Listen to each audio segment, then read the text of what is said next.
بسم اللہ الرحمن الرحیم۔ السلام علیکم کلاس 9th۔ Next paragraph. اگرچہ مرزا کی آمدنی قلیل تھی، قلیل بہت کم تھی، مگر حوصلہ فراغ تھا۔ فراغ نہیں، بہت بڑا حوصلہ رکھتے تھے، بڑے کھلے دل والے انسان تھے۔ حوصلہ فراغ تھا، بہت بڑا حوصلہ۔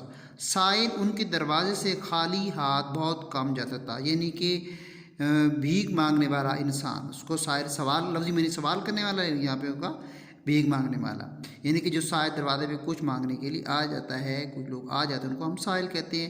ان کے مکان کے آگے اندھے، لنگڑے، لولے اور اپاہج مرد اور عورت پڑے رہتے تھے، اپاہج معذور۔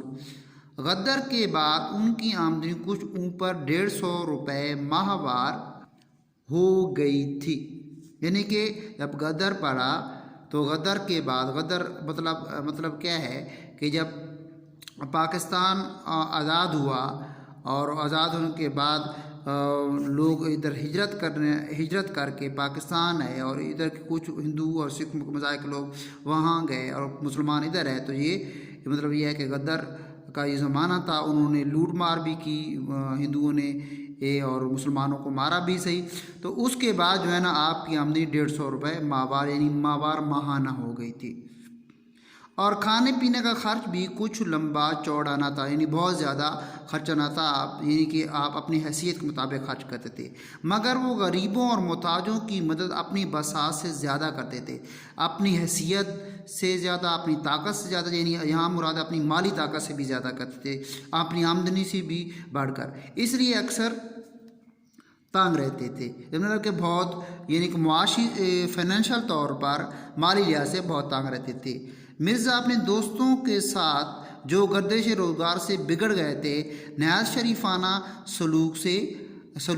شریفانہ طور سے سلوک کرتے تھے۔ مطلب یہ کہ دو گردش روزگار کا مطلب کیا ہے، جو روزگار کو تلاش کرتے تھے، گردش روزگار کو تلاش کرنے والے بگڑ گئے تھے۔ گردش روزگار مطلب روزگار کی مدد سے ماند پڑ جانا، روزگار کی صورت مارے پھرنا، لیکن روزگار نہ ملنا، بگڑ گئے تھے، ان کو اپنی عادت و خسائر سے بگڑ گئے تھے، اپنی انسانی خصلتوں سے وہ بہت پیچھے چلے گئے تھے، اور حیوانہ طرز اپنانے لگتے تھے، غلط قسم کام کرنے لگ گئے تھے، تو نہایت شریفانہ طور سے سلوک کرتے تھے، یعنی کہ ان کو بڑے جو ہے نا اچھے سلوک سے پیش آتے تھے۔ دلی کے عمائد میں سے ایک صاحب جو مرزا کے دلی دوست تھے، یعنی کہ بہت گہرے دوست تھے، اور 1857 کے بعد ان کی حالت سقیم ہو گئی تھی۔ سقیم کا مطلب کیا ہوتا ہے؟ سقیم لفظ ہوتا ہے سقیم کا مطلب کیا ہوتا ہے؟ خراب ہو گئی تھی، سقیم خراب۔ ایک روز چھینٹ کا فرغل پہنے، یعنی کہ روئی والا لمبا کوٹ، چھینٹ کا فرغل، روئی والا لمبا کوٹ، چھینٹ کا فرغل، روئی والا لمبا کوٹ پہنے ہوئے مرزا سے ملنے آئے۔ مرزا نے کبھی ان کو مالیدہ یا جامہ وار، مالیدہ ایک قیمتی کپڑا، جامہ وار پھولدار چھینٹ والا لباس وغیرہ چوغوں کے سوا ایسا حقیر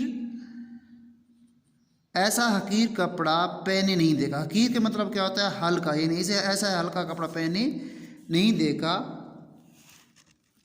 چھینٹ کا فرغل، یعنی کہ فرغل روئی والا لمبا کوٹ ان کے بدن پر دیکھ کر دل بھر آیا، یعنی دل خوش ہوا۔ ان سے پوچھا، یہ چھینٹ آپ نے کہاں سے لی؟ مجھے اس کی وضع بہت ہی بھلی معلوم ہوتی ہے، یعنی کہ اس کی جو بناوٹ ہے وہ بہت اچھی لگ رہی ہے، آپ مجھے بھی فرغل کے یہ چھینٹ منگوا دیں۔ انہوں نے کہا، یہ فرغل آج ہی بن کر آیا ہے، میں نے اسی وقت پہنا ہے، اگر آپ کو پسند ہے تو یہ حاضر ہے۔